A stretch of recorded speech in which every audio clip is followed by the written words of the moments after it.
आज के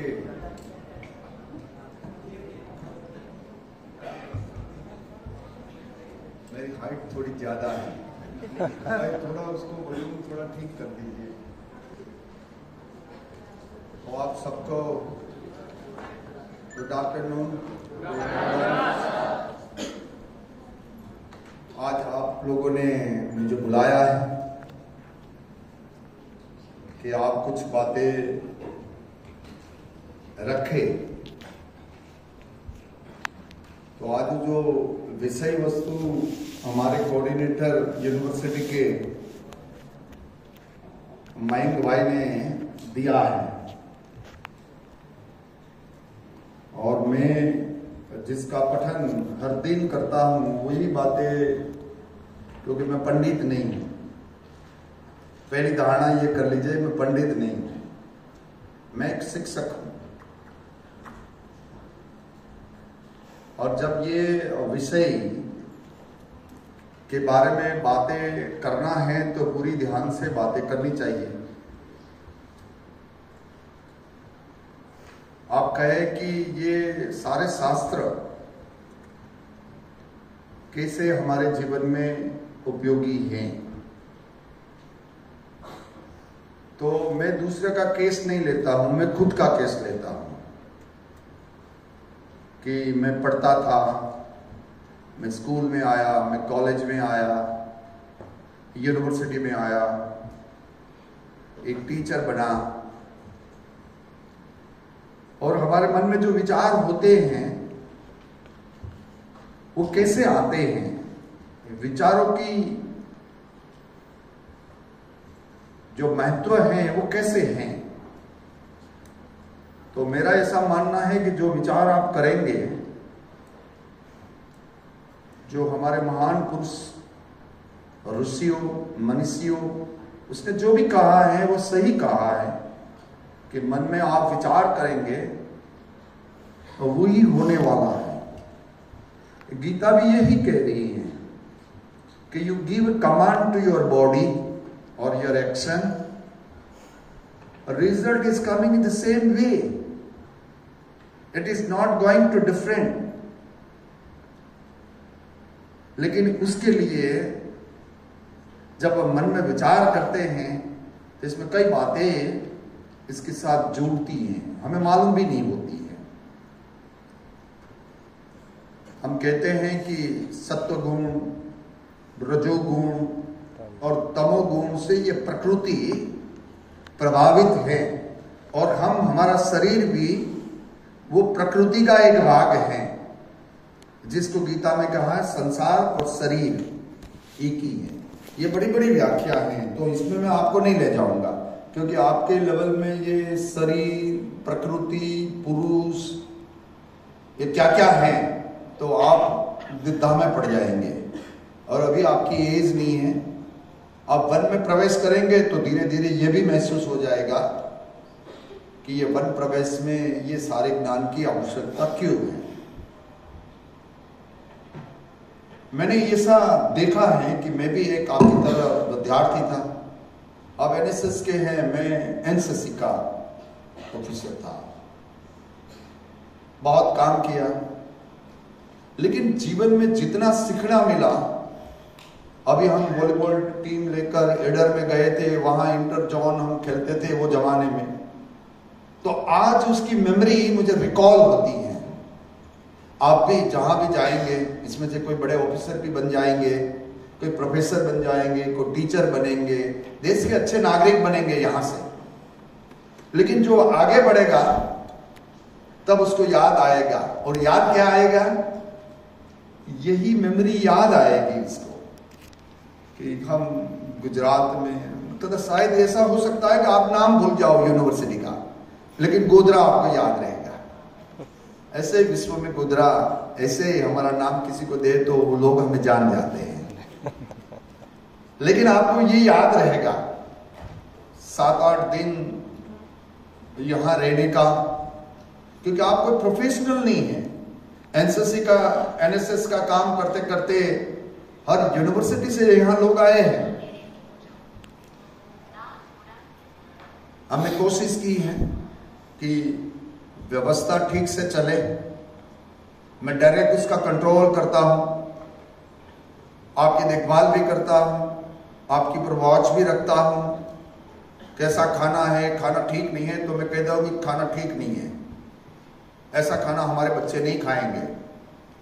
हम भूख हड़ताल भी कर सकते हैं, लेकिन हम घास की रोटी खाए लेकिन मांग के ऐसी न खाए। तो मेरा ये विचार इसलिए है कि मेरा उछेर, मेरा जो बचपन है, वही नाते हम आगे बढ़े हैं। तो यहां भी कोई बच्चे ऐसे होंगे कि कई बातें स्वीकार नहीं करते, तो मैं ठीक से कहता हूं, अच्छी बात है, उसको ठीक ना लगे वो नहीं स्वीकार करे। लेकिन कई बातें ऐसी होती हैं कि उसको आपको धीर गंभीर होकर स्वीकार करना है। आदमी कितना शौर्यवान है लेकिन धैर्य नहीं है तो कोई काम का शौर्य का कोई मतलब नहीं है। अब देखिए कि अर्जुन जैसा धनुर्धर सारे विश्व में, वो समय तो सारा संसार तीनों लोक में, ऊपर वाला, नीचे वाला और हम मध्य लोक वाले, ऐसा धनुर्धर नहीं था। कर्ण था लेकिन श्रापित था कि आपको सखरे समय पर वो विद्या काम नहीं आएगी, अदरवाइज वो कर सकता था। लेकिन जो उसने किया है वो आप सब जानते हैं कि क्षत्रिय होने के नाते उसने ये विद्या ली परशुराम से। और परशुराम तब तो गुरु शिष्य की परंपरा अलग थी। अपना बच्चा, जिसको बायोलॉजिकल बच्चे हम कहते हैं, मेरे जो बच्चे हैं और बाकी बच्चे होते हैं, विद्या वाले बच्चे हैं, तो वो ज्यादा प्यारे होते थे। गुरुकुल में रहते थे और वहां पढ़ते थे। तो गुरु और दोनों जंगल में गए और रेस्ट करने गुरु को लगा। तो कर्ण ने कहा मेरे पर सिर रखकर आप सो जाइए। जो गुण है ना वो प्रकट होते ही रहते हैं, आप कितना उसको संभालो, कितना संभालो। इसलिए मैं बच्चे को कहता हूं, एक गलत बात 100 गलत आपको करेगा, आपका चारित्र निर्माण खत्म हो जाएगा। इससे तो एक भूल स्वीकार कर लेनी अच्छी है। आपने देखा होगा कि कल रात हमारा एग्जाम था पीएचडी का, सारी यूनिवर्सिटी का। हम 8-9 बजे रिजल्ट दे देते थे। कल हम नहीं दे पाए तो हमने सारे जीवन में सारे जितने टीचर उसके सामने स्वीकार लेके हम फेल हैं। एक बार रात को हमने डिक्लेयर किया, सेम डे रिजल्ट डिक्लेयर होना चाहिए। 9 साल से हम कर रहे हैं, लेकिन कभी फेल भी जा सकते हैं। उसकी तैयारी भी आपको रखनी और उसका स्वीकार करना सबके सामने कि it is not going to happen what we decided. नहीं हो सकता है, कभी उसका मूल्यांकन होना चाहिए, उसका चिंतन होना चाहिए। तो कर्ण ने भी यही कहा था कि मैं जो हूं वो, क्योंकि परशुराम सबको विद्या नहीं देते थे, उसको गलत से कहकर उसने विद्या ली थी। तो जब कोई जंगल का कीड़ा उसको काट लिया और गुरु की निंदा भंग न हो उसके कारण वो बोले नहीं, जरा सहन की लिया। और जब लोही ब्लड निकलते निकलते गुरु तक आया, गरम गरम लगा तो वो जग गए। उसने कहा कि ये बिना क्षत्रिय ऐसा कर नहीं सकता, क्योंकि ये सहन करने की क्षमता हर लोगों में नहीं है। तो अपने गुण, अपने वर्ण, अपने संप्रदाय, सब मनुष्य बड़े होते हैं। कोई छोटा नहीं होता है, कोई बड़ा नहीं होता है। आदमी कर्म से बड़ा होता है। और कर्म में क्या करना है कि हमें ये शरीर, ये हमारे आजू बाजू का एनवायरमेंट, व्यवस्था, साधन सामग्री जो भी मिली है वो दूसरे के कल्याण के लिए मिली है, हमारे कल्याण के लिए नहीं है। ये सारी गलती सारे जो मनुष्य लोक से बाकी के जो है योनि, आप कहते हैं हमारे शास्त्र के 84 लाख योनि जीव हैं, इसमें पशु है, पंखी है, प्राणियां हैं, वृक्ष है, लता है, ऐसे कितने, उसका 4 डिवीजन भी हैं। मैं उसके बारे में आज नहीं बताऊंगा क्योंकि आपको आध्यात्मिक सेशन सुनने नहीं आया है। तो इससे हटकर मैं कह रहा हूं, इसमें से एक मनुष्य वो बड़ा आपका जन्म है, कोई कारण है। ऐसे नहीं है कि आपका जन्म हो गया ऐसे 2 हाथ दे दिया, पांव दे दिया, शरीर दे दिया, बुद्धि दे दी, लेकिन वो कोई कारण के कारण है। आपको उसका ठीक से उपयोग जनहित के कल्याण के लिए करना है। हमने क्या किया कि जब अर्जुन को ये गीता के बारे में कृष्ण समझाने लगा, तब वो उसने एक बार कहा भी करा कि ऐसी बात नहीं है कि ये गीता का उपदेश मैं आपको पहली बार दे रहा हूं, उसके पहले भी जो सूर्यदेव को भी दिया था और उसकी हरार भी दी। जब अर्जुन ने कहा कि हम आपको कहां कहां देखे, तो कि मैं कहां आप मुझे न देखे, मैं कण कण में हूं, वही रेफरेंस है। इसलिए विभूति योग उसने कहा कि झाड़ पान में मैं पीपल का वृक्ष हूं, प्राणियों में मैं सिंह, में जो ऊर्जा देखते हैं वो सिंह हूं, धनुर्धर में मैं अर्जुन हूं, बाणावारी में मैं, ये सारे। हाँ, आप दोनों को कोई दिक्कत है? हाँ, कुछ पूछ रहे थे, आप दोनों समझ गए है ना? कहां से है ये? भगवान से मुख से निकली हुई वाणी है, कोई आगे पीछे कोई ने नहीं कहा है। तो खुद परम कृपाणु परमात्मा ने जो नमो भगवते वासुदेवाय जब हम बोलते हैं, उसको ये वाणी अर्जुन को बताया, और उस अर्जुन तो निमित्त है हम सबके लिए ये बातें बताई हैं। और मुझे इससे फर्क क्या पड़ता है, मैं उसके बारे में आपका जीवन एग्जाम्पल हूं। ऐसे गीता मैं पढ़ता था क्योंकि मैं सनातन धर्म में मानने वाला था, तो हमारे घर में पढ़ते थे, कई बातें करते थे, स्टोरी टेलिंग जो बातें होती हैं। 2012 तक मैंने ऐसा किया, और वही समय में मैंने बहुत प्रगति की भी कि स्कूल में फर्स्ट आया, कॉलेज में भी टॉपर रहा, डबल गोल्ड मेडलिस्ट हुआ, मास्टर्स किया, उसके बाद IIM में फेलोशिप की, फिर बहुत लोगों को PhD कराया, यंग एज में प्रोफेसर बन गया, हेड बन गया, डीन बन गया, सिंडिकेट बन गया। और जब विचार मन में आया कि मुझे कुलपति भी बनना चाहिए, तो कुलपति भी बन गया। मैं आप सबको मैसेज देना चाहता हूं कि आप छोटे गांव से एकदम इंटीरियर पार्ट ऑफ दी एक कंट्री से आ रहा है, वो ज्यादा इंपॉर्टेंस नहीं है। इंपॉर्टेंस वही है कि what is your firm commitment about your goal. जो आदमी कमिटमेंट करता है, और किसके साथ कमिटमेंट?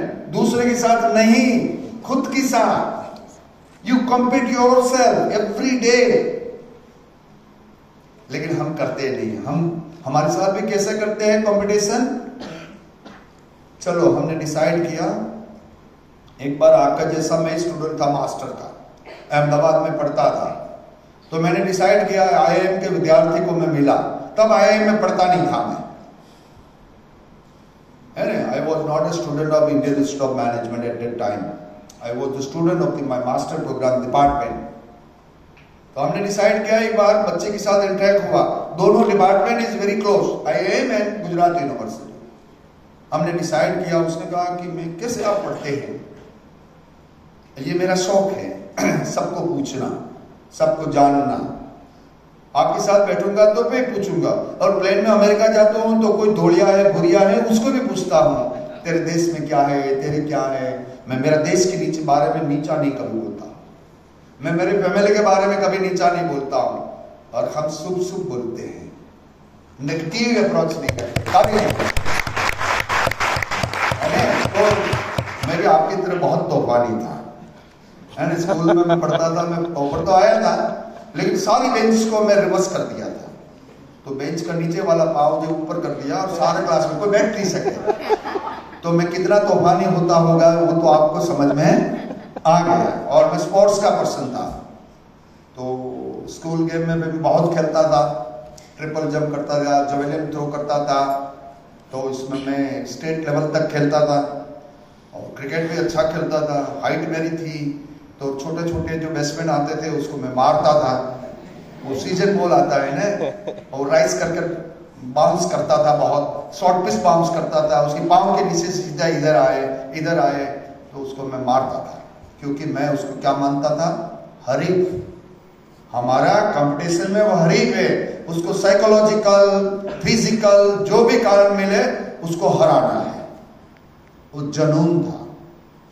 जो आदमी, जो बच्चे के पास कोई भी प्रकार का जुनून नहीं है, वो बच्चा नहीं है, ये युवान नहीं है। इसलिए आपको भी कह रहा हूं, आदमी को बड़ा बनना है तो कोई ऐसी बात तो एक होनी चाहिए कि वो उसको सेल्फ मोटिवेट करे। सेल्फ मोटिवेट नहीं करेंगे, और इसके बाद मैं आपको गीता में आऊंगा। ऐसा सारा करता था। कभी कभी यूनियन का 10 टर्म में यूनियन का प्रेसिडेंट रहा, सौराष्ट्र यूनिवर्सिटी टीचर एसोसिएशन का मैं प्रेसिडेंट रहा। सबका झगड़ा मैं लेकर जाता था वाइस चांसलर किया। अब मुझे मालूम पड़ा कि टीचर आता है तो मैं उसका पूरा आदर करता हूं। क्यों? कि मैं टीचर कम्युनिटी का एसोसिएशन का प्रेसिडेंट रहा, और 10 टर्म तक मैंने वाइस चांसलर को कन्विंस किया कि टीचर का प्रमोशन रोकना नहीं चाहिए, उसका अबाधित अधिकार है। आप उसको ओबलाइज कर रहे हैं तो आप प्यार से ओबलाइज करें, हमें जंग न करना पड़े। और जंग करने से हम डरते नहीं, कभी नहीं डरे।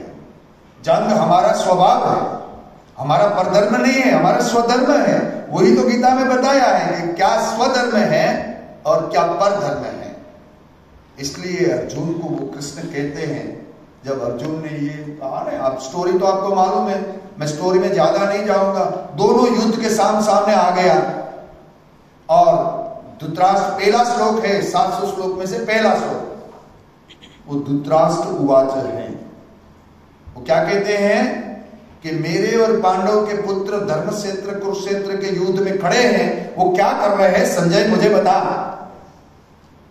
अब देखिए कि मैनेजमेंट में तो डिस्क्रिमिनेशन वहीं से स्टार्ट हो गया। मेरे और पर आए, ये विचारधारा हमारे गुजरात में उसकी कहवत है, मामकावाद। मामका का मतलब मेरा ही मेरा, तेरा कोई नहीं। लेकिन पांडुपुत्र भी राज्य आश्रय था, वो राजा के आश्रय में रहते थे। पहले पांडु राजा था, और पांडु का अवसान के बाद ये धृतराष्ट्र को टेम्पररी व्यवस्था के हिसाब से रखा था, और दोनों बच्चों को राज्य आश्रय रखा था। लेकिन इंपॉर्टेंस उसने कहा दुर्योधन को राजगादी देने के लिए। ये मामका वाद शुरुआत पहले श्लोक में हुई। अर्जुन को भी गुस्सा था। इतने समय जंगल में अज्ञातवास में रहने के बाद जब वो फिर राज मांगने के गए, तो दुर्योधन ने कहा क्या, बिना युद्ध एक सुई जैसी जमीन भी तेरे को नहीं दूंगा। तब मां कुंती ने कहा कि युद्ध के बिना कोई विकल्प नहीं है। तो भगवान कृष्ण ने भी 1000 बार कोशिश की कि युद्ध को रोके, और एक बार कहने के बाद कृष्ण रात दूत के रूप में हस्तिनापुर गए, कृष्ण को ही बांध दिया दुर्योधन ने। आपको मालूम होगा इतिहास। फिर कोई लोगों ने बताया, भीष्म और सब लोगों ने, कि दूत को बांधना, जो रावण की सभा में हनुमान जी गए, दूत को बांधना नहीं चाहिए, उसका आदर करना, युद्ध मैदान में होना चाहिए। ये प्रोटोकॉल था, ये वैल्यू सिस्टम था, ये हमारी संस्कृति थी। इसलिए पृथ्वीराज चौहान ने 17 बार मोहम्मद गोरी को जाने दिया, कैद करके भी। क्यों? कि एक बार हारा हुआ शरणागत स्वीकारता हुआ राज कोई भी आता है उसको माफ कर देना चाहिए। वो गलती थी। हमें लोगों को समझना, किसको माफ करना चाहिए, किसको नहीं करना चाहिए, वो हमें समझना पड़ेगा। गीता कहती है कि युद्ध का प्रयास जो भी करता है उसको रोकना चाहिए। जितना हो सके इतना रोको युद्ध को। लेकिन सामने से कोई युद्ध आ जाता है तो पूरी क्षमता के साथ उसके साथ युद्ध करो। यही आपका धर्म है, वही आपका स्वधर्म है।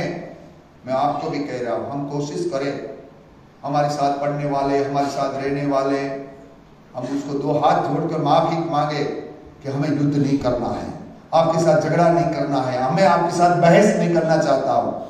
मान लो फिर भी नहीं समझ पाता और युद्ध हमारे पर आ ही जाता है, तब आप विचार दया का, कृपा का कोई विचार नहीं करना चाहिए, तब पूर्ण कक्षा से उसके साथ युद्ध करना चाहिए। मैं आपको, वो आपका मोरल बढ़ाएगा। वो क्या आपको देगा? आपका मोरल बढ़ाएगा। लेकिन इससे जो लोग भाग जाते हैं, इसलिए सामाजिक तत्वों, जिसको गीता कहती है आसुरी संपदा वाले लोग, आसुरी संपदा वाले लोग समझते नहीं है। उसकी एक ही भाषा है, वो जो भाषा का प्रयोग करते हैं वही भाषा में उसको जवाब देना चाहिए। इसलिए हमारे सम्मानीय वड़ा प्रधान ने पाकिस्तान में जाकर सर्जिकल जो स्ट्राइक करी वही जाकर मार दिया, सारा देश खुश था। थोड़े लोग दुखी थे जो आजादी से हो रहे हैं, आज भी दुखी हैं। लेकिन भारत के 140 करोड़ लोगों में 139 इससे भी ज्यादा 99% लोग ये था कि ये पहली बार देश को ये गौरव मिला कि उसकी कैंप में जाकर मार के आ गए। साहब, ये सैनिकों का मोरल बढ़ता है। युद्ध में भी ऐसा ही होता है। लेकिन दोनों सैनिक के सामने कृष्ण उसको, अर्जुन को लेके जाता है, तब वो सबको देखते हैं, द्रोणाचार्य, कृपाचार्य, पितामह, सारे कुटुंबी को देखकर उसके ये होता है कि इतने लोगों को मैं विनाश कर दूंगा, और किसके लिए? एक राज के लिए भी ये कर रहा हूं। जी आइए, इधर भी आ जाइए, सामने आ जाइए तो आपको थोड़ा गर्दन बर्दन को कोई दिक्कत नहीं आएगी मुझे देखने में। तो उसको ये मन में एक विचार आया, जो ये ममता क्या है, मैं उसका आपको उदाहरण दे रहा हूं। दोनों सेना सामने सामने खड़ी थी और उसको कहा, अब देखो कृष्ण कितना स्ट्रेटेजिक मैनेजर था। मैं ये आपको बात बताऊं, अर्जुन ने कहा कि मुझे सबको देखना है, तो वो रथ को ऐसी जगह पर लेके जा रहे हैं कि वहां से उसके द्रोणाचार्य भी दिखा रहा है, वहां से उसको भीष्म पितामह भी दिखा रहा है, और सारे उसके कुटुंबी जो मुख्य मुख्य रथी और महारथी थे, वो सारे अर्जुन को दिख रहे हैं। अर्जुन को इसलिए दिखाया था कि आपका और मेरा कल्याण ईश्वर को करना था, इसलिए अर्जुन को निमित्त बनाया। और अर्जुन ने मन में विचार आया, इतने लाखों लोगों का विनाश करने के बाद मैं पृथ्वी पति बनूं तो मैं सुखी नहीं रह सकता हूं। सबका विनाश करने के बाद मैं सुखी नहीं रह सकता हूं।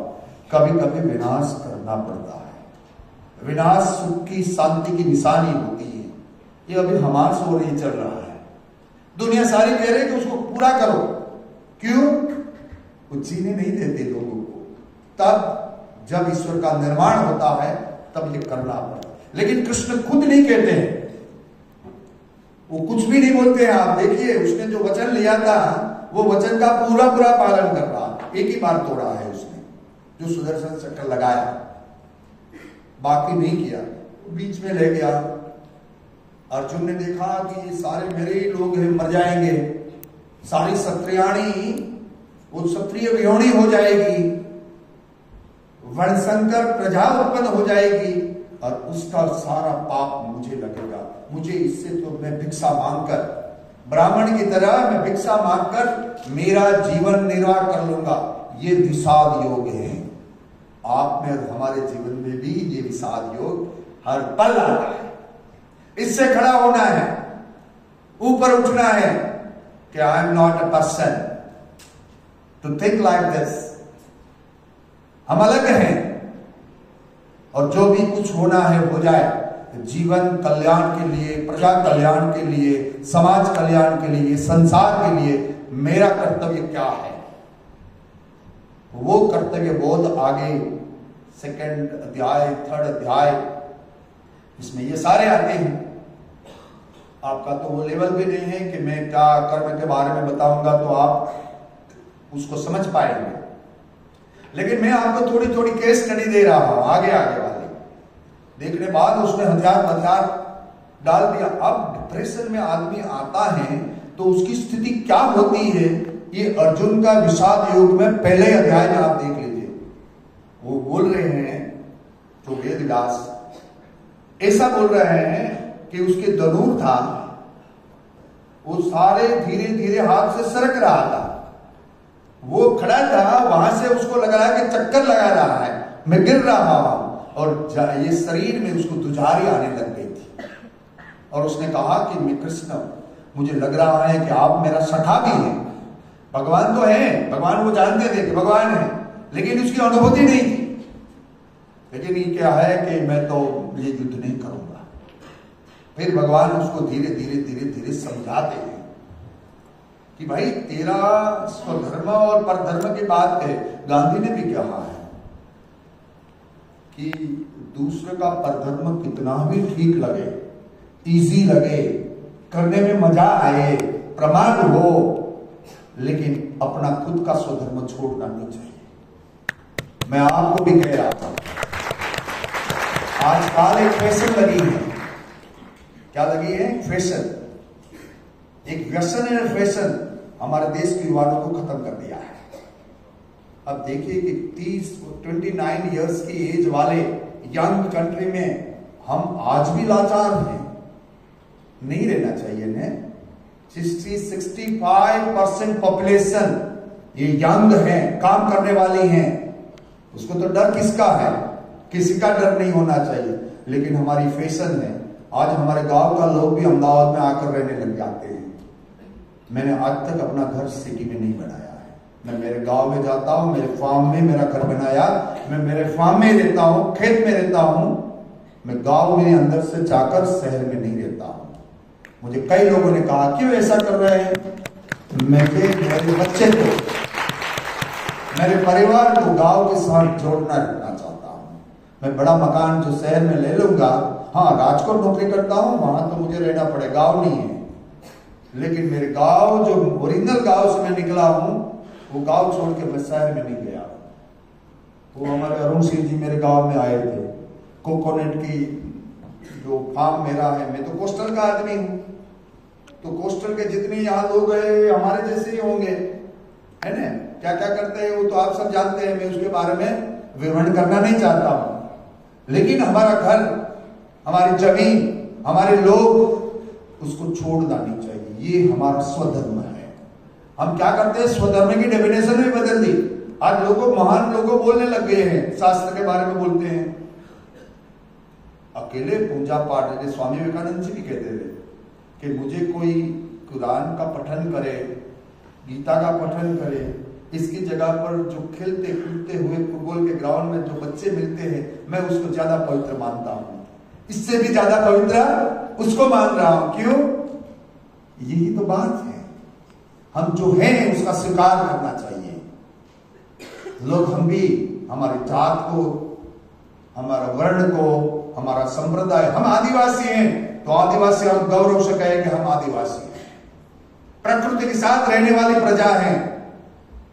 हमें किसी का शोषण नहीं किया, हम प्रकृति का जतन करते हैं। बाकी के लोग उसका शोषण करते हैं। हम शोषण करने वाली प्रजा से नहीं है। वो बात हम गौरव से क्यों ना कहें, लेकिन हमारी प्रजा में ये धीरे धीरे धीरे धीरे हट रहा है। तो मैं आप सबको कह रहा हूं कि स्वधर्म और परधर्म की डेफिनेशन आपको करने में ध्यान रखनी चाहिए। स्वधर्म यह है कि जन कल्याण के लिए करे। आपका वर्ण है, मान लो कि अर्जुन कहे कि मेरा निर्वाह में भिक्षा मांग कर करूंगा, पंडित क्या कहेगा? वो जमाने में पंडित करते थे, पंडित ज्ञान देते थे और वो उसका उपार्जन करके वो रहते थे। तो भगवान ने कहा कि भाई तू कह रहा है कि इतने क्षत्रिय मर जाने के बाद ये सत्रायणी असत्रायणी हो जाएगी, उसका पतन होगा, उसका गमन होगा, उसके वर्ण संकर प्रजा होगी, उसका आपको पाप लगेगा। लेकिन एक बात आप सुन लीजिए, आपका धर्म क्षत्रिय है, क्षत्रिय युद्ध के ग्राउंड से छोड़कर भाग जाएगा। युद्ध का ग्राउंड का मतलब है वो जमाने का युद्ध था, वो तो प्रतीक है। युद्ध जो लड़ाई हमारे जीवन में जो हम लड़ रहे हैं वो युद्ध है, सही युद्ध तो वही है।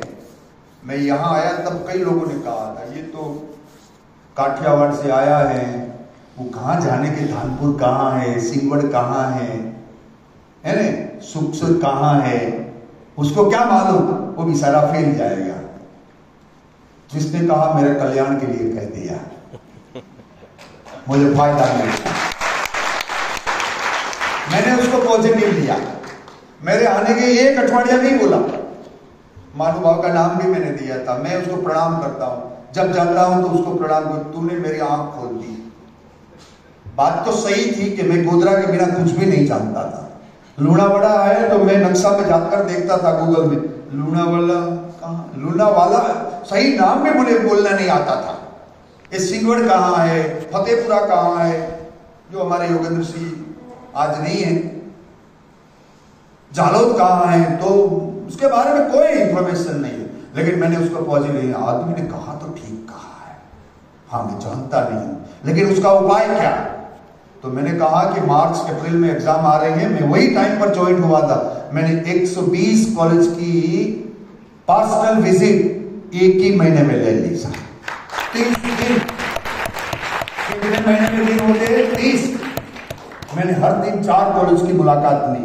एग्जाम में जाकर बच्चे को मैंने क्या कहा कि मैं आपको मिलने आया हूं कुलपति, मैं आपको शुभकामना देने आया हूं, आपको कोई प्रॉब्लम है तो मेरी वेबसाइट पर मेरा नंबर है, आप कभी भी मुझे मोबाइल से मैसेज कर सकते हैं। एक ही महीना में 120 कॉलेज को मैं जान गया।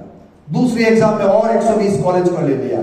आज कोई भी मुझे कह नहीं, ये हमारे कमल भाई भी कह नहीं सकते कि वीरपुर में ये कॉलेज कहाँ है, वो मियाजी वाली कहाँ है, वो लुटने वाली कॉलेज कहाँ है, सबको मालूम है। क्यों? मैं ग्रास रूट का आदमी, मैं गांव का आदमी। कौन सा हूं? और मेरी वाइफ को भी मैं कहता हूं, कभी कभी मैं कोई गलती करता हूं तो वो पूछती है, अरे ऐसे कैसे करते हैं? मैं तो गांव वाला हूं ने हो जाता। तो गांव वाला है वो आपकी ताकत है, आप उसको नजरअंदाज मत करिए।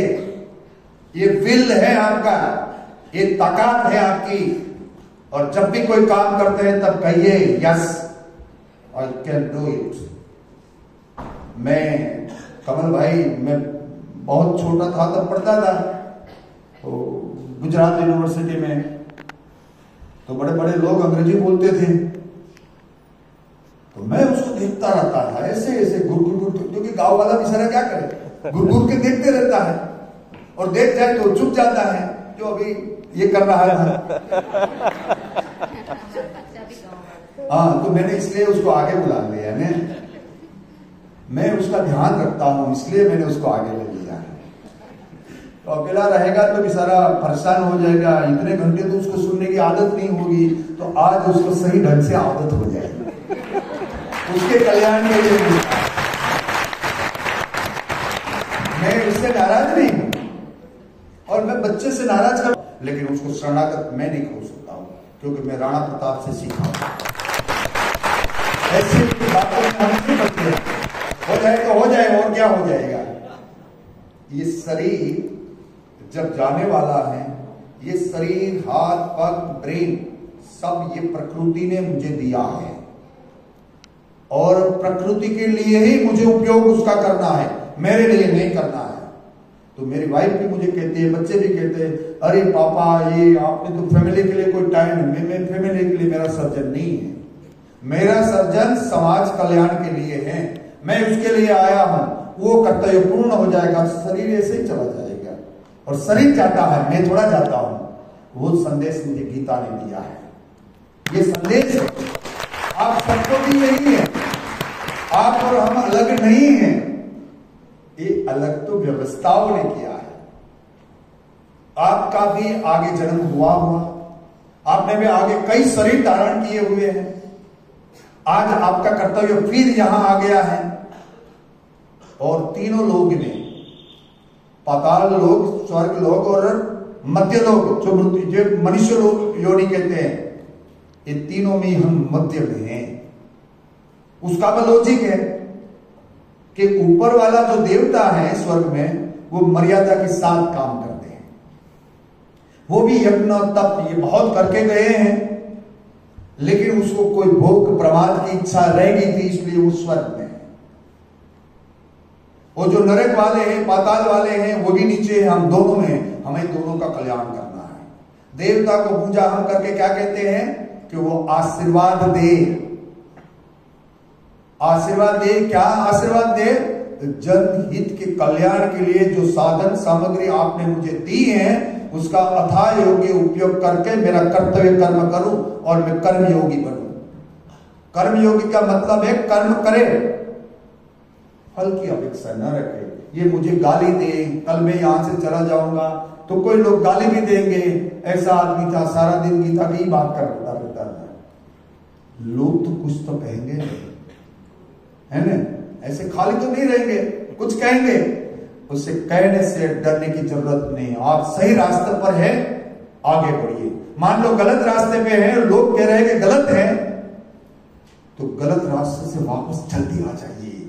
स्वीकार कर लीजिए कि हम गलत थे और गलत हैं और सही है। आइए विराजमान होइए। तो ये बातें मैं आपको दोनों की बता रहा था। मैं फिर वहीं आ जाता हूं कि स्वधर्म और परधर्म। तो तभी भगवान ने उसको कहा, भाई ये बात आप जो कह रहे हैं वो सही नहीं है। आप कह रहे हैं कि ये इतनी सत्रियाणी जो गमन होगी, गमन का मतलब वो समाज में वो समय में जो राजा हार जाते थे तो उसके साथ साथ ये सारा हारता था, वो समय था। और उसके कारण जो जन्म लेगा बच्चा और वो वर्णशंकर होगा और उसका पाप मुझे लगेगा, ऐसी उसकी दलील थी। वो युद्ध से बचना चाहते थे और उसका कल्याण ढूंढना चाहते थे। भगवान ने कहा कि एक धनुर्धर युद्ध छोड़कर भाग जाएगा, इससे गमन होगा, इससे ज्यादा गमन होगा। अब ये बात समझ में बहुत लोगों को कम आती कि एक आदमी आबरू वाला, ईमानदार आबरू वाला, इज्जत वाला आदमी की जो इज्जत कट हो जाती है तो मृत्यु से भी उससे ज्यादा पेन होता है। ऐसा धनुर्धर युद्ध छोड़कर भिक्षा मांगने की बात करने लग जाए तो इससे जो सत्रियाणी है वो गमन ज्यादा होगी कि ऐसा धनुर्धर मौत से भागकर, युद्ध छोड़कर आज भाग गया है। तो आप और हम सबको ये मैसेज है गीता का। हम छोटी मोटी युद्ध के लिए हमारा निर्माण नहीं है। हर दिन हम युद्ध कर रहे हैं, खाने का, पीने का, बोलने का, जाने का, आने का, लेकिन सब में आप कल्याण दूसरे का देखें। हमारा कर्तव्य है हम ठीक से करें। इसलिए हम जब भी कोई लोग यहाँ आते हैं हम उसको जोड़ते हैं। जोड़ने का काम योग है और योग ये कहता है कि समता, और समता तभी हो सकती है कि आपके अंदर सकारात्मक अभिगम होता है। आप मान लो कि कृष्ण इतना परम कृपालु था, उसको दूत रूप में जाने के बाद उसको बंदी बना दे, फिर भी वो छोड़कर कहते हैं विदुर की यहाँ बाजी खाकर चले जाते हैं। और तब कहते हैं, क्या कहते हैं युधिष्ठिर को कि माता का आदेश है। माता मीन्स कुंता माता का, कि बिना युद्ध अब कोई विकल्प बचता नहीं है। लास्ट विकल्प कृष्ण का था, वो भी हमने कर लिया। अब युद्ध करो एक कल्याण। अब मान लो अर्जुन तुम युद्ध करे या न करे, माता का आदेश का पालन आपको करना पड़ेगा। और मान लो आप नहीं करेंगे तो भीम तो करने ही वाला है। उसने तो कमिटमेंट लिया है कि मैं दुर्योधन की दोनों जान तोड़कर, द्रौपदी के केस है उससे मैं उसका ये करूंगा। तो आप युद्ध करे या न करे, युद्ध होने वाला है, युद्ध रुकने वाला नहीं। आप अपना स्वधर्म निभाए और उसके कारण आप हमारे लिए सारा कल्याण का मार्ग, कर्तव्य योग, कर्तव्य कर्म योग, ज्ञान योग, ज्ञान से विज्ञान भी बहुत दिया कि क्या सही है क्या गलत है। ये प्रकृति, परा और अपरा प्रकृति को उसने डिफाइन किया ज्ञान के विद्या से माध्यम से। बहुत गुप्त रहस्य भी कह दिया। उसने कहा कि मैंने सूर्यदेव को कहा था कि कर्तव्य कर्म क्या है, वो पहले मैंने बताया है, कई महापुरुष को भी बताया है, कई महापुरुष जानते भी हैं, और इसमें राजा जनक का उदाहरण देते हैं कि इतने वैभव प्रमाद का साधन होते हुए भी मिथिला महाराज राजा जनक उसको टच नहीं होने दिया था। आज राजनेता को भी ये करना चाहिए। क्या करना चाहिए? जो राजा जनक कर रहा था। जो आप जहां व्यवस्था में बैठे हैं, मान लो कुलपति के रूप में है, आचार्य के रूप में है, शिक्षक के रूप में भी हैं, तो आपका जीवन आचरण ऐसा होना चाहिए कि कितना भी प्रमाद करना पड़े लेकिन वो प्रमाद आपको टच नहीं होना है। इसलिए वो जो उसके साथ गीता का ज्ञान की सारी व्यवस्था बोलते हैं एक दूसरे को, इसलिए कि राजा जनक ऐसा था, महापुरुष की डेफिनेशन में वो राजा जनक आ रहे थे। भगवान ने उसको बहुत समझाया, विविध योग कहा, कितने योग का, ज्ञान विज्ञान योग का है कि भाई ये हमारे शरीर 3 गुणों से बना है, सत्व गुण, रजोगुण और तमोगुण। और कोई लोग के मैं तो सत्व गुण ही हूं, ऐसा नहीं, प्रकृति का स्वभाव है 3 गुण होते हैं। जब आप अच्छी बात करते हैं तब सत्व गुण होते हैं, दूसरे की दया कल्याण के लिए बात करता है सत्व गुण होता है, आप शासन के धूरा समान के अहंकार करते हैं राजस गुण है, और जब आप निम्न कक्षा के काम करते हैं तामस गुण होते। वो तीनों हमारी जगह यहां है। ये मन चंचल है। लोग कैसे कहते धन संचल है, कभी किसी के वहां रहता नहीं। मैं कहता हूं धन नहीं, धन तो शक्ति है, लक्ष्मी है, वो चंचल नहीं हो सकती है। चंचल है हमारा मन के अंदर आते। अब देखो कि हमारे कमल भाई आए, जोशी जी हुई, तो हम कहते अरे अरे कमल भाई आइए आइए। वो आने वाला बता रहा है, वो हमारा अंतर्मुख है। ये मैंने बताया कि ऐसे आए, दिखाई देने में अच्छे लगे, लेकिन मन में क्या हो रहा है वो तो अलग है। वो मन चंचल है, लेकिन बुद्धि क्या कहती है, मन में विचार भी आ जाते हैं। कभी कभी आपको भी आते होंगे। कोई आदमी को आप देख ले, कोई विद्यार्थी दूसरे विद्यार्थी को, अरे कहां आदमी सुकून मिल गया। लेकिन अब हम कहते क्या है उसको, नमस्ते साहब, गुड मॉर्निंग साहब। बच्चे भी कहते हैं यार ये टीचर का सुकून मिल गया, हमारा तो मूड खराब हो गया। लेकिन बोलते क्या है, उसके मन में ये विचार पहला आया है मन में, लेकिन बुद्धि उसकी ऊपर है। बुद्धि क्या कहती है, no no no, don't tell like this and it's not good. तो वो क्या कह रहे हैं साहब गुड मॉर्निंग, ये नहीं बोलते हैं तो अंतर्मुख होते तो चले जाते हैं, सर नमस्ते कर भाग जाते हैं। थोड़ा टॉकेटिव हैं तो वो बोला बता, अरे साहब कैसे है, कोई आदेश, हमारा जैसा है तो और आदेश कर लेते हैं, क्योंकि हमारा स्वभाव कल्चर है, स्ट्रक्चर है, इसमें हम करते हैं तो ऐसा कर लेते हैं। लेकिन बुद्धि उससे आगे। मैं उसकी थोड़ी विद्या के बारे में भी आपको बता दूं कि भगवान ने कहा कि ये पंच महाभूत का ये शरीर है, उसकी सबकी गति है। इसलिए हमारे नरेंद्र भाई ने गति शक्ति योजना लगाई। गति शक्ति का कारण हमारे शास्त्र है, कारण शास्त्र है। और नरेंद्र भाई जो भी बात मुक्के हैं रखते हैं तो शास्त्र का संदर्भ उसके साथ है। तो कहते हैं कि ये जमीन है, पंच महाभूत में पहला कंपोनेंट है जमीन। आपको मालूम है और सारी दुनिया ने, साइंस ने डिसाइड कर दिया है कि जमीन धीरे धीरे चल रही है, मूव हो रही है, सूर्य की ओर मूव हो रही है, राउंड लगाती है, लेकिन हम यही हैं, इसलिए उसकी अनुभूति हमें नहीं है। लेकिन ये धरती चल रही है, वो तो सही है। दूसरा कंपोनेंट है जल और परा प्रकृति का 5 कंपोनेंट पहले बता रहा हूं, 3 बाद में बताऊंगा, फिर परा प्रकृति विद्या के बारे में बताऊंगा, फिर आपके बारे में बताऊंगा जो आप सब जानेंगे। तो ज्ञान विज्ञान में ये समझाते हैं भगवान कि धरती चल रही है लेकिन इतनी स्लो चल रही है तो उसकी अनुभूति आपको नहीं है। लेकिन जल दूसरा जो कंपोनेंट है, वो हिमालय में से गंगा निकलती है, वो धीरे धीरे धीरे आगे बढ़ के इलाहाबाद होकर जाती है तो उसको हम देख सकते हैं। इसलिए कहते हैं कि वो जो धरती चल रही है इससे ज्यादा स्पीड से जल चल रहा है। जल से आगे प्रकाश है, तो सूर्य में जो प्रकाश निकलते कई सेकंडों में ये धरती पर आ जाते हैं। उसकी गति किससे ज्यादा है? जल।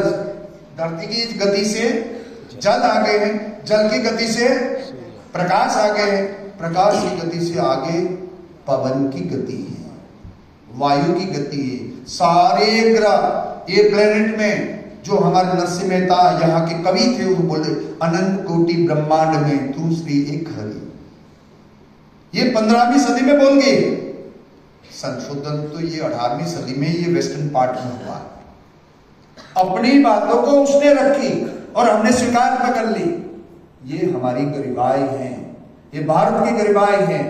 ये भारत की क्यों गरिमाएं हैं कि 12वीं सदी से लेकर 19वीं सदी तक 700-800 वर्ष हमने गुलामी में निकाला। हमारी मानसिकता गुलामी वाली हो गई है, इसलिए हम दूसरे के सामने बोल नहीं सकते। कारण यही है। तो ये गति थी तीसरी। चौथी गति है, ये मैंने पवन वायु जी बताई। उसके बाद की गति है आकाश की। अब मैं आपको 5-6 बात तो धीरे से समझा। धरती की गति से जल, जल की गति से अग्नि, अग्नि की गति से वायु, वायु की गति से आकाश। वो 5 महाभूत हम में हैं, तो हम संसार से है, प्रकृति से हमारा शरीर है, इससे ज्यादा कुछ भी नहीं है। इसमें जो प्राण चल रहा है उसके बारे में बाद में कहूंगा। वो कहते हैं कि ये 5 की गति क्रम अनुसार क्रोनोलॉजिकल ज्यादा है एक दूसरे से। अब उसके बाद छठा कंपोनेंट आता है, ये सब बाह्य अंतकरण, बाह्यकरण है। अब अंतकरण की बात कर रहा हूं, इसमें मन आता है। वो कहते हैं कि 5 की गति है, इससे ज्यादा गति आपका मन की है। तो मन चंचल तो ज्यादा होगा ना, लेकिन उसको रोकने का काम बुद्धि कर रही है। वो बुद्धि की गति मन से भी ज्यादा है।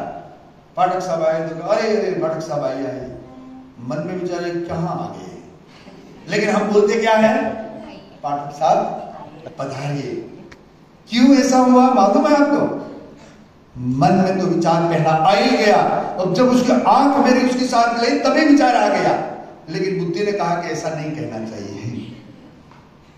जो बुद्धि नहीं कहती तो आप और हम, प्राणी और आप में हमारे में ज्यादा कोई फर्क नहीं होगा। इसलिए कहते हैं ना मनुष्य को भी कि आप तो पशु जैसे हैं।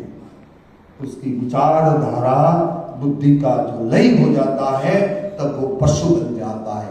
आसुरी संपदा वाले लोग पशु ही होता है, और देवी संपदा वाले लोग ये सतयुग वाले लोग हैं, ये सात्विक गुण वाले लोग हैं। और उसके बाद कहते हैं कि 8वां कंपोनेंट है अहंकार। इससे भी ज्यादा गति है। अब देखो कि पवन की गति से आकाश की गति, सारे ग्रह को घुमाते हैं ब्रह्मांड में, ये मंगल शुक्र ये सारे घूमते हैं, उसकी स्पीड कितनी होगी? जो आकाश गंगा में, उसको आप प्लेनेट कहते हैं, इसमें घूमते हैं। इससे ज्यादा मन की गति है, मन से ज्यादा गति बुद्धि की होती है, और बुद्धि से भी ज्यादा गति आपके अहंकार की है। ये संभालना है। तो पहला क्या करना चाहिए मनुष्य को? पहला अहंकार को संभालिए, फिर बुद्धि को संभालिए, फिर मन। वो 2 होंगे तो मन आपका संकलित होगा। और गीता में कहा गया है कि मन को संकलित करना है तो योग अभ्यास से, और महापुरुष के आचरण का जो जीवन है उसके कारण मन को आप संकलित कर सकते हैं। कठिन है। गीता में भी भगवान ने कहा कि मन, वो अर्जुन कहता है मेरा मन बहुत चंचल है, मैं क्या करूं न करूं उसके बारे में मुझे कुछ भी नहीं मालूम है। तब वो कहते हैं मन चंचल है, बात सही है, क्योंकि उसकी गति, इसलिए ये अपरा विद्यासारी कहते हैं, उसको अपरा प्रकृति भी कहते हैं, क्योंकि मन, बुद्धि और अहंकार वो प्रकृति से बाहर नहीं है। और 2 ही सत्य हैं, एक प्रकृति एक पुरुष।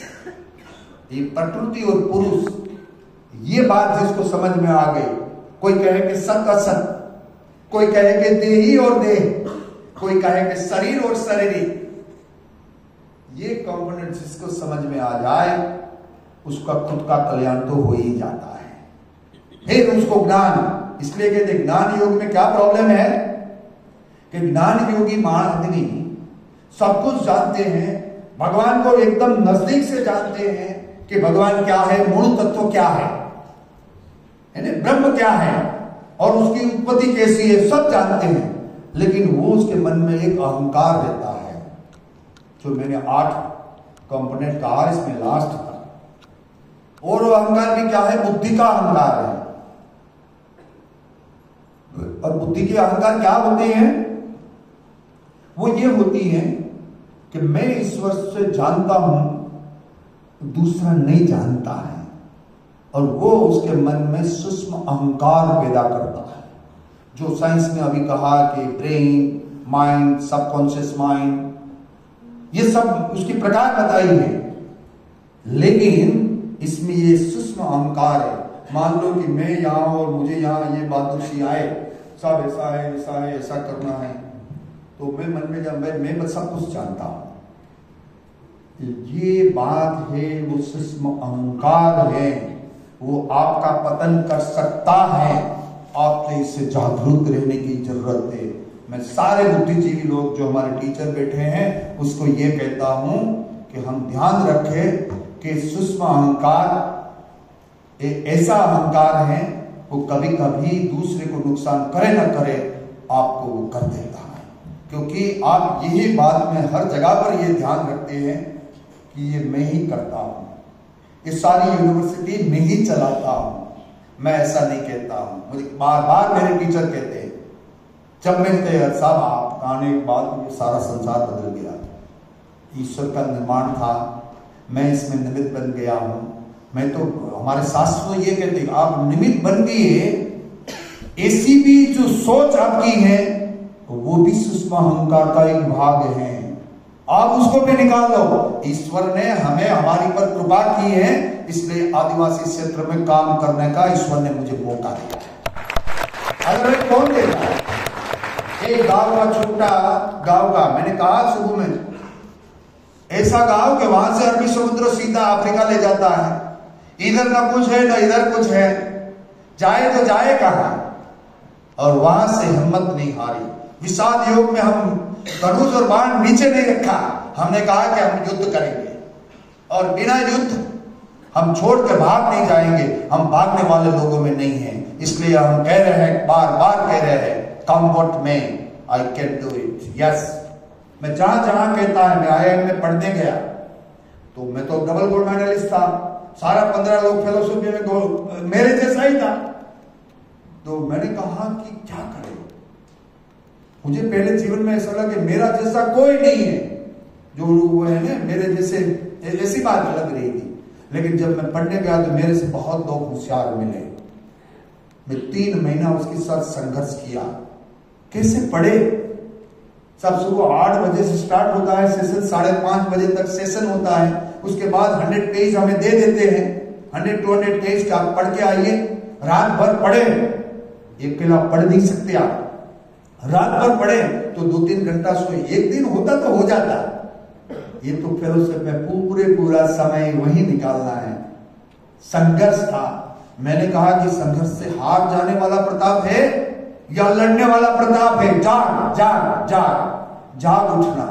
मैं आप सबको भी कहता हूं कि आपके पास समस्या आती है तब खुद को मनन मंथन करे, भागे मत, ग्राउंड छोड़ के भागे मत। हम लड़ने वाली प्रजा है और शहीद हुए तो ग्राउंड में हम शहीद हुए। लोग तो कहेंगे कि शहीद हुआ पर वीरता के साथ शहीद हुआ, ऐसा नहीं हुआ। ऐसे लोगों की जरूरत है देश में, ऐसे लोगों की जरूरत है। हम क्या करते हैं, छोड़ देते हैं, है ना। मैंने भी 3 महीना में संघर्ष किया। मैं, आप मानिए कि मैं ज्यादा अतिशयोक्ति न करूं, लेकिन 3 महीना में मैं 4-4 बार, એટલે मान लिए कि 12 बार मैं हॉस्पिटल में गया हूं। चल भाई बैठ जाइए, अपनी पहुंचना पड़ता है ना, क्या करें, मेरे को आ जाइए। तो 12 बार मन और बुद्धि वाली बात मैंने बताई आपको, मैं और कुछ नहीं बताया है। मन क्या कहता है और बुद्धि क्या कहती है? बुद्धि कहती है आइए आइए, लेकिन मन में क्या हो रहा है वो तो मैं ही जानू।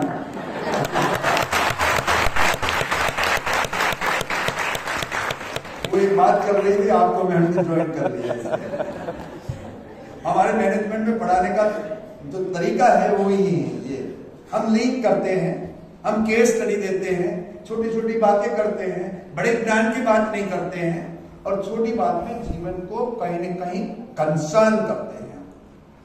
इसलिए हम कहते हैं कि हम टीचर पहले हैं। मेरी वाइफ ने, जब मैं कुलपति बना तो मैं मेरी वाइफ की थोड़ी थोड़ी बातें करता रहूंगा। आप उसको पूछ सकते हैं, यहाँ आती है तो कभी भी आप पूछ सकते हैं। इसने मुझे कहा कि आप कुलपति तो बने हैं, लेकिन society has lost one good teacher, ये उसकी कमेंट थी। हमने एक अच्छे शिक्षक को खो दिया। तो मैंने कमिट किया था कि मैं शिक्षक के रूप में खोऊंगा नहीं, मैं लड़ूंगा उसके लिए, इसलिए आपको पढ़ा दिया। आप क्या नहीं कहीं भी जाओ, वो जो पॉलिटिशियन बैठते हैं वो कहते हैं कि बापू थोड़ा कम रखिए तो हम बच जाएंगे, क्योंकि हम 1 घंटे से नीचे बोलते नहीं है। और हमारा सेशन IIM की स्ट्रक्चर ऐसी है, 3 घंटे टीचर बोले, वो 3 घंटे बोलते नहीं है, वो 10% बोलते हैं, 90% हमें बोलना पड़ता है। और यहां से लिखते हैं बोर्ड में, उसकी बोर्ड IIM पे आप देख लीजिए एक बार। IIM की बोर्ड छोटी छोटी बोर्ड नहीं होती, यहां से लेकर 20 फुट की उसकी बोर्ड होती है, white board, black board 20 foot की दूर होती है, और यहां से लिखना स्टार्ट करते हैं, उसका 3 घंटा होता है, तो वहां वो खत्म करता है। वो भी टीचिंग पेडागोजी एकदम डिफरेंट है। तो मैं आपको यही कहूं, तो वही उसने कहा था कि you are a good teacher, why necessary interested to do all VC. मैंने कहा ये सारे लोग वीसी है ना, वो जो काम कर नहीं पाते हैं, तो सच में क्या है, मुझे भी देखना है। और मुझे 2006 में एक मौका मिला, हमारे वो मंत्री महोदय ने मुझे फोन करके बताया कि आपको भावनगर वीसी बनना है, अब जरा उसको कह दीजिए तो हो जाता है। नहीं, मेरे को भावनगर वीसी नहीं बनना है सर, मुझे तो राजकोट में वीसी बनना है। अब देखो कि एक ऑफर आ रहा है, आज एक ऑफर करे तो यहां से हमारे 3-4 बस निकल जाए और गांधीनगर खड़ी हो जाए। और मुझे सामने से आया कि आपको भावनगर वीसी बनाना है, कोराट साहब को जब बनाना था तब मेरी बात आई। मैंने कहा कि नहीं, हमने जो संकल्प किया है कि जब भी आपको मौका मिले तब हम राजकोट में वीसी बनना चाहते हैं। तो उसको तो लगा है कि मूर्ख होगा आदमी, जो वीसी आया वो खो दिया और कह रहे कि मुझे तो राजकोट में ही बनना है। मेरे अंदर एक विचार अंदर आया था, जब मैं यूनिवर्सिटी में टीचर बना, यूनिवर्सिटी पीजी डिपार्टमेंट में, तब हमारी वाइफ को मैंने कहा था कि आप एक दिन कॉमर्स की हेड बनेंगे, मैं मैनेजमेंट का हेड बनूंगा। और 2001 में मैंने साबित कर दिया कि मैं मैनेजमेंट का हेड बना, और उसको कहा कि आप बन जाएंगे। 2004 में वो हेड बन गई। इसका मतलब ये है कि आपके मन में जो भी विचार आए उसको पूरी निष्ठा के साथ सतत उसका मनन करिए, होके ही रहेगा। मेरा ये आपको प्रॉमिस है, मैं जीवन में ये सारा किया है, और आपके सामने मैं इसमें एक भी गलत बात नहीं बोल रहा हूं। और मैंने उसको थोड़ा फिल्मी टोन में कहा था, मेरी वाइफ को, हम दोनों मैनेजमेंट के हैं, तो हमने उसका कि तेरे घर के सामने एक घर नया बनाऊंगा। तो डिपार्टमेंट में नहीं था, कुछ नहीं था, हम दोनों कॉमर्स में थे 96 में, कुछ भी नहीं था वहां। लेकिन वो डिपार्टमेंट उसके सामने 20 फुट के अंतर में, जब मैं हेड बना तो मेरे को डिपार्टमेंट यही बना उसके सामने, जो हमने आगे बोला था, तो कर दिया डिपार्टमेंट। और जब हमने नया डिपार्टमेंट 2012 में बनाया, तो उसको मैंने कहा वीसी को, कमलेश भाई जोशीपुरा ने, मैं ये डिपार्टमेंट मेरी वाइफ को दे दीजिए, वो हेड है, उसको मैंने पहले प्रॉमिस दिया था कि ये घर भी तेरा होगा। तो उसको देकर चला गया, हम नया बिल्डिंग बनाया। तो मन में जो संकल्प आप करते हैं वो पूरी ध्यान से जनहित के कल्याण के लिए होता है, सही बन के रहेगा। ओरा है, वो ओरा का आपको एक अनुभव बताता हूं। आप किसी को याद करते हैं, मैं बहादुर सिंह को याद करता था, और याद करने का मन में, यार बहादुर सिंह का फोन भी, और तभी लड़की लगे बहादुर आए तो मैं बहादुर को कहता हूं, अरे बहादुर मैं आपको याद करता हूं और आपकी फोन आ गई। उसका अर्थ ये है कि ये संसार जो है इसमें कॉस्मेटिक ओरा है, उसको स्वीकार करे। हमारे शास्त्र के ऋषि मुनि ने जो भी बताया गलत नहीं बताया है, लेकिन आसक्ति, कामना, ममता ने हमें ऐसा घेर लिया है, ये विकारों ने ऐसा कर लिया है कि हमारे पास ये प्रकृति के साथ जो हमारा संबंध जुड़ गया है वो हमें ईश्वर को देखने नहीं देते। ये विकार को हटा दो, ईश्वर आपको स्वयं दिख जाएगा। वो स्वामी विवेकानंद वाली बात है ना, रामकृष्ण को पूछा कि मुझे ईश्वर देखना है, कहाँ है? मैं बताऊंगा। ये श्रद्धा है ना, ये हमारे संसार में, हमारे दरेक मनुष्य में। और गीता कोई एक कौम के लिए नहीं है, ये मनुष्य के लिए है कि मनुष्य का काम क्या है। जब ब्रह्मा जी ने ये सृष्टि निर्माण की तब दो काम दिए। देवता को कहा कि आपके पास जो साधन सामग्री है वो मनुष्य को जो जरूरत है उस हिसाब से दीजिए, और मनुष्य को कहा आप अपना कर्तव्य कर्म करे, दूसरे के लिए करे। ये संसार और शरीर ये आपका नहीं है, किसका है? दूसरे के कल्याण के लिए। तो मैं जब भी कोई काम करता हूं, यूनिवर्सिटी में करता हूं, तो मेरी वाह वाह हो, वो लोग इशारे कर लेते हैं मेरी वाह वाह। मैं इससे प्रभावित जरा भी नहीं होता हूं, सावचेत हो जाता हूं। जो आप मेरी बात बरोबर ठीक से समझिए, क्या मेरा इतना बखान करते हैं कि मेरा सद्गुण इतना है, इसके बारे में भी मुझे विचार आने लग जाते हैं।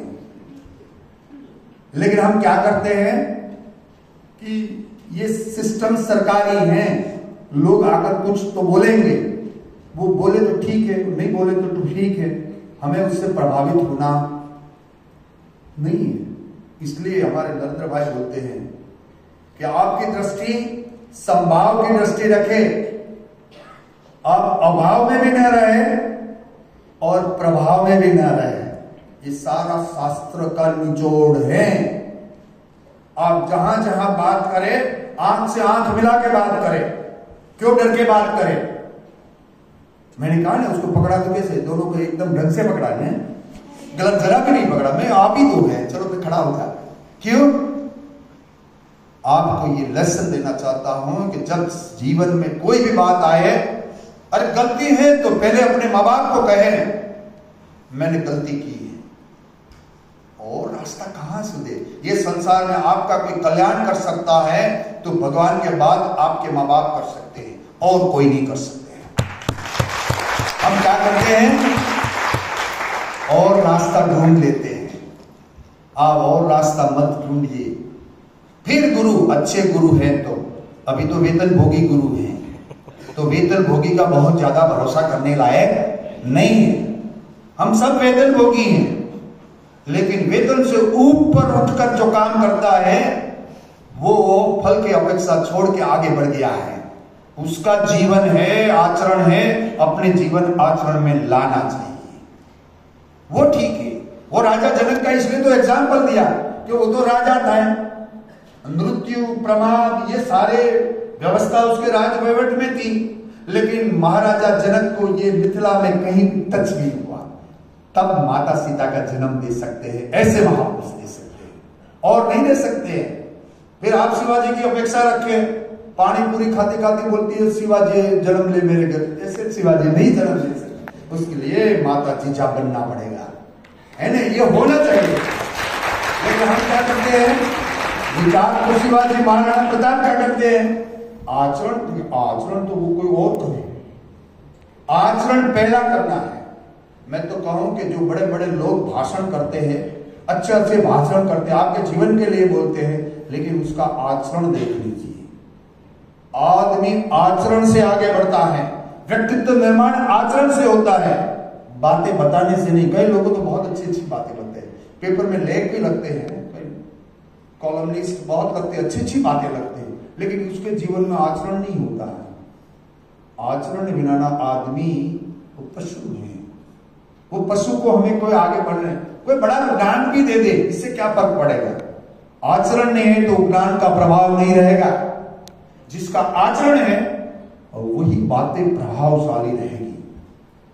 तो आज हमको बहुत बातें बतानी है, क्योंकि गीता का अध्याय तो मैं 15 दिन अकेला अकेला बोल जाऊं तो भी ये चलता रहे। लेकिन मेरी ये बात आपको विद्यार्थी को ज्यादा, तो मैं सारे सत्वगुण के और सारी बातें ज्ञान विज्ञान की बताकर आपको कंफ्यूज नहीं करना चाहता। लेकिन ज्ञान ये है कि हमारे शास्त्र में जो बातें लिखी गई हैं वो साइंटिफिक प्रूव हमारे ऋषि मुनि ने किया है, उसके बाद लिखा है। और जो हम पढ़ रहे हैं वो थ्योरी कहीं और हुई है, पहले हम पढ़ते हैं और फिर प्रैक्टिस करते हैं। हमारे ऋषि मुनियां पहले प्रैक्टिस करते थे, देखते थे, फिर लिखते थे, फिर उसका आचरण करते थे। अब हमें मोटिवेशन की थियरी मास्लो की कोई पढ़ाता है, जो कॉमर्स, मैनेजमेंट, साइकोलॉजी, सोशियोलॉजी के होते होंगे, उसको मालूम है कि मास्लो, अरे Maslow western part of world में हुआ, भारत का लोगों के बारे में वो क्या कहेगा? भारत के तो भारत के खुद के लोग कहेंगे। इसलिए स्वामी विवेकानंद ने कहा था, जो शिकागो परिषद में है ना, क्या कहा था आपने सुना होगा, उसने भारत की संस्कृति, भारत के विचार सबके सामने, और दूसरे को, भाई बहन को देखकर वे ब्रदर एंड सिस्टर ही कहा है, भाभी नहीं कहा है किसी को। ये भाभी वाला कल्चर वहां नहीं है, यहाँ तो हमारी संस्कृति माँ और बेटी की संस्कृति, भगिनी की संस्कृति है। वहां ये विचार नहीं आते थे, वो तो एक ही है, अंकल और आंटी वाला ही विचार वहां है। वो सारी बातें कॉपी करने लायक नहीं है। हमें देखना चाहिए देश के लिए, ये प्राकृतिक देश एक अलग देश है, ये देश एक टुकड़ा नहीं है जमीन का, ये भारतीय विरासत है।